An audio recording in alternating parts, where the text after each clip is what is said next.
that you've already mentioned, Dr. Martin Luther King and Adam Clayton Powell, and let's see what you know about those individuals and how they fit into what we're trying to do at this particular time.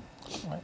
Well, in the chapter on the Civil Rights Movement, I take up Dr. King and Adam Clayton Powell as a pillar of cloud and fire. Dr. King as a pillar of cloud, and and Adam Clayton Powell as a pillar of fire. And when I say pillar of fire, I mean someone who kind of brandished, if you will, his brashness, a boldness, a certain radical nature.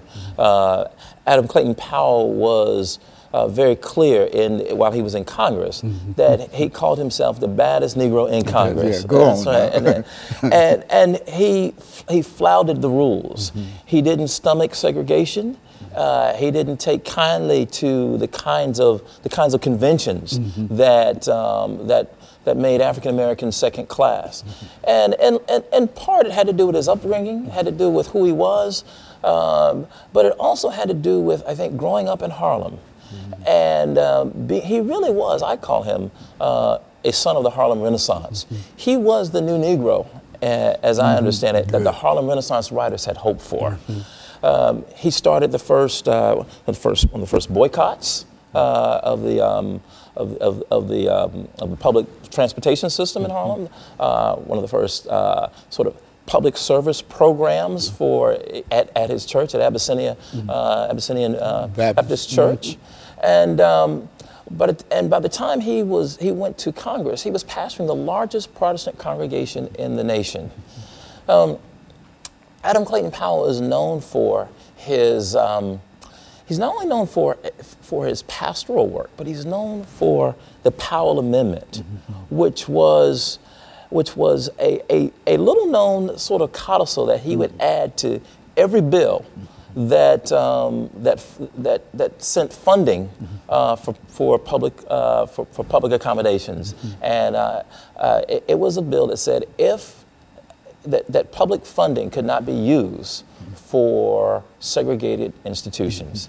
It angered Southern segregationists throughout the country, but it also angered African Americans because some of those schools were African American schools in the South. Although they were segregated, they were starved because they also needed the public funding.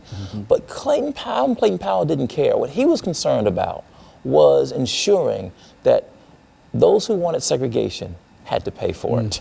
And so he starved them all to death until he was able to get the Civil Rights Bill in 1964. That was his victory in the Civil Rights Bill of '64. He was there when Lyndon Baines Johnson signed it, but so was Dr. Martin Luther King Jr.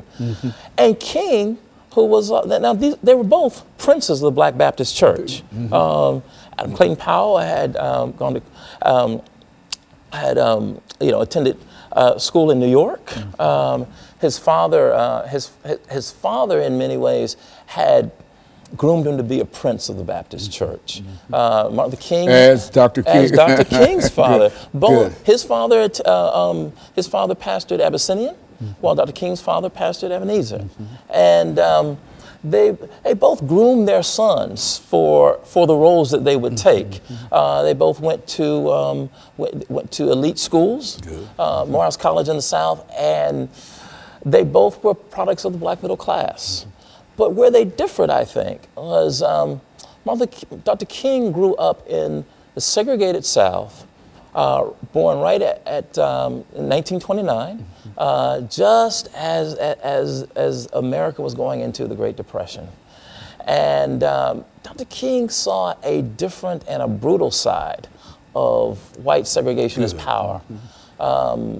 And it was something that I don't think Adam Clayton Powell saw. That shaped Dr. King in a way that that Adam Clayton Powell didn't. And led to his assassination. Yes, and led to his assassination. Absolutely.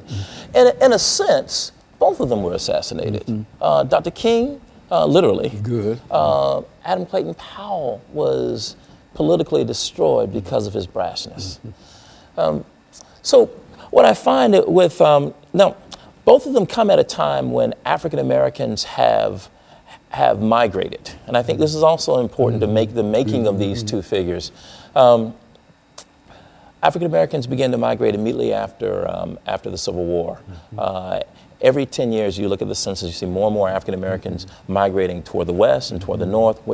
Except for the 10 years during the Depression, when you don't see much migration, but you see, and so African Americans migrated from rural communities in the South to cities in the South like Montgomery and Atlanta. That created the possibility for a Montgomery busboy